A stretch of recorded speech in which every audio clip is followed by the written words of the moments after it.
തെക്കൻ കേരളത്തിൽ LDF എന്നും ശക്തമായ ഒരു സ്വാധീനമായി നിൽക്കുന്ന പത്തനംതിട്ട മണ്ഡലം 5 നിയോജക മണ്ഡലങ്ങളാണ് പത്തനംതിട്ടയിലുള്ളത്. പത്തനംതിട്ട എന്നും ഇടത് കാറ്റിനോട് ചേർന്ന് നിൽക്കുന്നുണ്ട് എന്ന് കഴിഞ്ഞ കാലങ്ങളിലെ ഏത് ഇലക്ഷൻ എടുത്താലും നമുക്ക് കാണാനായിട്ട് കഴിയും.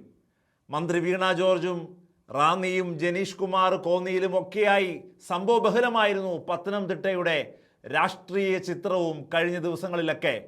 ആദ്യം വീണ ജോർജിൻ്റെ ആറന്മുളയെക്കുറിച്ച് തന്നെ നമ്മൾ പരിശോധിക്കുമ്പോൾ വലത് സൈബറിടങ്ങൾ മുഴുവൻ ശക്തമായ അറ്റാക്കിംഗ് നടത്തി ആറന്മുളയിൽ വീണ ജോർജ് തറപറ്റും എന്ന വലിയ ക്യാമ്പയിൻ ഉണ്ടാക്കി മുമ്പോട്ട് പോയ ഒരു തെരഞ്ഞെടുപ്പ് ചരിത്രം, ഒരു പോരാട്ടമാണ് കഴിഞ്ഞ ദിവസം അവസാനിച്ചത്.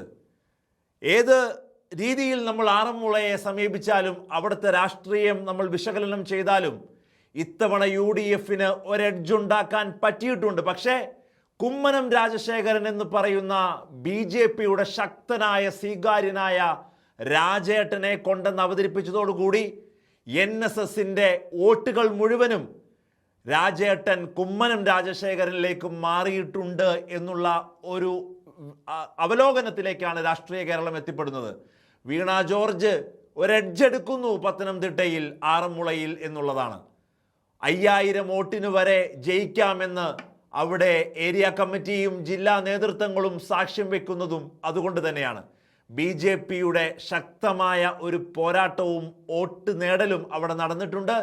ആറന്മുളയിൽ അബിൻ വർക്കി അതുകൊണ്ട് തന്നെ പരാജയപ്പെടും എന്നുള്ളത് ഉറപ്പാണ്. റാന്നിയിലേക്ക് വരുമ്പോൾ രാജു എബ്രഹാം വഴിമാറിക്കൊടുത്ത് പ്രമോദ് എന്ന് പറയുന്ന CPIയുടെ സ്ഥാനാർത്ഥി 2ാം തവണ ജനവിധി തേടുമ്പോൾ എതിരഭിപ്രായമില്ല റാന്നിയിൽ എന്നുള്ളതാണ്. മറ്റൊരു ചരിത്രം കൂടി കേരള രാഷ്ട്രീയത്തിൽ പിറക്കുന്നു. 6 തവണയാണ് ഒരു CPIയുടെ സ്ഥാനാർത്ഥി, ഒരു MLA റാന്നിയിൽ നിന്നുണ്ടാകാൻ പോകുന്നത്. 6ാം തവണ. നിങ്ങൾ ആലോചിച്ച് നോക്കൂ, 30 വർഷം ഇടതുപക്ഷം ഹോൾഡ് ചെയ്യുകയാണ് റാന്നി എന്ന് പറയുന്ന മണ്ഡലത്തിനെ. എതിരില്ലാതെയാണ് പ്രമോദ് അവിടെ നിന്ന് കടന്നു കയറാൻ പോകുന്നത്. സ്വീകാര്യനായ ജനസമ്മതനായ KU ജനീഷ് കുമാർ എതിരില്ലാതെ കൃത്യമായി 50% വരെ വോട്ട് ഷെയർ കൂട്ടുമെന്നാണ് കോന്നിയിൽ നിന്ന് വരുന്ന റിപ്പോർട്ടുകൾ. 10,000-ന് അടുപ്പിച്ച് ഭൂരിപക്ഷമുണ്ടായിരുന്ന ജനീഷ് കുമാർ 15,000-ന് മുകളിലേക്ക് പോയാൽ പോലും അതൊരത്ഭുതമില്ല എന്ന് രാഷ്ട്രീയ നിരീക്ഷകർ, മുഖ്യധാരാ മാധ്യമങ്ങൾ പറയുന്നത് അതുകൊണ്ട് തന്നെയാണ്.